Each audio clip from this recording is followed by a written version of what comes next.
শুরু হয়ে গিয়েছে ইউরো 2024। তুমুল লড়াইয়ের পর ধাপে ধাপে 24 থেকে 2 দল যাবে ফাইনালে। সেখান থেকে কাঙ্ক্ষিত দলের হাতে উঠবে স্বপ্নের শিরোপা। এতটুকু খুব সহজভাবে বলা গেলেও পাস করা কিংবা ট্রফি জেতা চারটিখানি কথা নয়। গোটা বিশ্বের কঠিন সব দল নামবে একটি শিরোপার জন্য।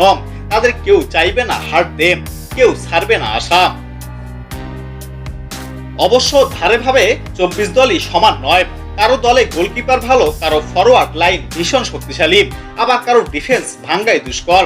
তবে খুব একটা খুঁত নেই এমন দল হাতে গোনা কয়েকটা, যারা আবার এই টুর্নামেন্টের ফেভারিট। তাদের মধ্যে স্বাগতিক জার্মানি, সাবেক চ্যাম্পিয়ন ফ্রান্স, আবার বর্তমানে শিরোপাধারী ইতালিও রয়েছে। তারা এই কারণে ফেভারিট, তারা কেবল একটা দিক থেকে নয়, সব দিক থেকেই ভয়ঙ্কর। সেজন্য শিরোপার দৌড়ে এরা সবসময়ই থাকে। কিন্তু দুর্ভাগ্য ইংলিশদের জন্য, গত কয়েক বছর তাদের প্রাপ্তির চেয়ে হতাশার পাল্লাটাই বেশি ভারী। অথচ গোটা ইউরোপ তথা ক্লাব ফুটবলের সবচেয়ে কঠিন প্রতিযোগিতা প্রিমিয়ার লিগে এই দেশটি সব তারকা দাপট দেখিয়ে বেড়ান।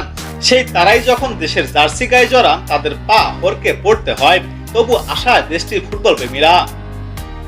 তবে ফেভারিট কারা, এমন প্রশ্ন জবাবে উত্তর দিয়েছেন অন্য এক ফুটবলার। তিনি বলেছেন Germany, France, Portugal, Spain, England, Italy এবারে হট ফেভারিট। চমক দেখাতে পারে যারা। তুরস্ক, হাঙ্গেরি, অস্ট্রেলিয়া এবং ইউক্রেন, এদের মধ্যে যে কোনো একজন চমক দেখাতেই পারে।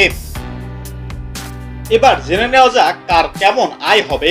অংশগ্রহণ করলে 9.25 মিলিয়ন ইউরো পাবে প্রত্যেকটি দল।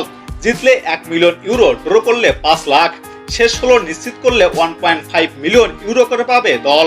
সেমিতে গেলে 4 মিলিয়ন ইউরো, ফাইনালে যেতে পারলে 5 মিলিয়ন ইউরো, আর চ্যাম্পিয়ন হলে 8 মিলিয়ন ইউরো পাবে চ্যাম্পিয়ন দল।